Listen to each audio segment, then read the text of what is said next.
Assalamualaikum warahmatullahi wabarakatuh. Perkenalkan, nama saya Mutiara Sepuluh Lestari dengan NIM 2110253039 dari kelas Biologi Proteksi A. Pada kali ini, saya akan membahas tentang siklus reproduksi sel.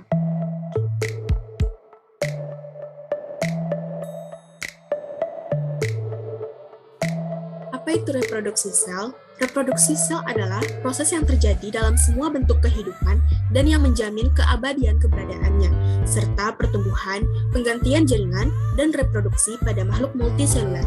Reproduksi sel memiliki tujuan meningkatkan jumlah sel yang ada dalam suatu organisme. Dalam kasus organisme bersel tunggal, reproduksi sel mempunyai organisme yang sama sekali baru. Reproduksi sel mencapai ukuran dan volume tertentu yang biasanya mengurangi efektivitas proses transportasi nutrisinya, dan dengan demikian pembagian individu jauh lebih efektif. Berikutnya jenis-jenis reproduksi sel. Reproduksi sel terbagi menjadi tiga. Yang pertama ada amitosis, yang kedua mitosis, dan yang ketiga ada meiosis. Yang pertama amitosis. Amitosis adalah reproduksi di mana sel membelah diri secara belahan sel. Cara ini banyak dijumpai pada sel-sel yang bersifat prokariotik, misalnya pada bakteri dan ganggang biru. Berikut ini merupakan contoh gambar dari terjadinya proses amitosis.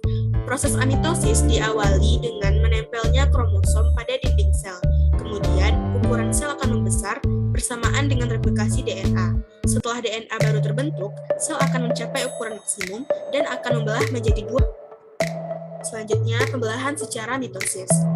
Yang menghasilkan dua sel pembelahan mitosis, hanya prokariotik tidak dapat melakukannya. Mengapa? Tidak memiliki nukleus atau inti sel, membran inti sel, dan mitokondria. Sedangkan pada mitosis, organnya tidak lengkap. Berikut ini merupakan gambar dari terjadinya proses mitosis. Penjelasannya yaitu yang pertama dimulai dengan tahap profase. Pada tahap ini, kromosom sudah mengganda, kemudian memadat, lalu membran inti mulai rusak menjadi bagian-bagian kecil atau fragmen. Dilanjutkan dengan proses metafase. Pada proses ini, kromosom berjajar pada bidang pembelahan. Selanjutnya, proses anafase. Pada saat ini, kromosom bergerak menuju kutub yang berlawanan. Pada akhir anafase, kedua kutub sel memiliki kromosom yang jumlahnya sama. Dan diakhiri dengan fase telofase. Pada proses ini, membran inti mulai kembali bergabung.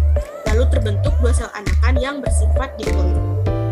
Selanjutnya, pembelahan secara meiosis. Pembelahan meiosis berlangsung pada jaringan organ reproduksi seksual atau pada jaringan nutfah, hingga menghasilkan sel gamet yang mempunyai jumlah kromosom separuh dari kromosom sel induknya. Berikut merupakan gambar terjadinya proses meiosis. Nah, proses meiosis ini terbagi menjadi dua proses, yaitu meiosis 1 dan meiosis 2. Pada proses meiosis 1 juga terjadi proses profase 1, yaitu membran inti mulai rusak menjadi bagian-bagian kecil atau fragmen. Lalu kromosom sudah mengganda kemudian memadat. Dilanjutkan dengan proses metafase pertama. Pada tahap ini, kromosom berjajar pada bidang pembelahan. Lalu dilanjutkan dengan proses anafase 1, kromosom bergerak menuju ke kutub-kutub yang berlawanan. Dan diakhiri dengan telofase 1, kromosom homolog dimulai terbentuk kembali, terbentuknya dua sel anakan yang bersifat haploid. 2.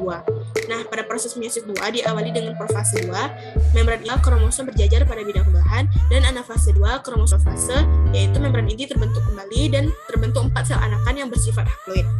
Baiklah, demikian yang dapat saya sampaikan tentang reproduksi sel. Saya akhiri dengan Assalamualaikum warahmatullahi wabarakatuh.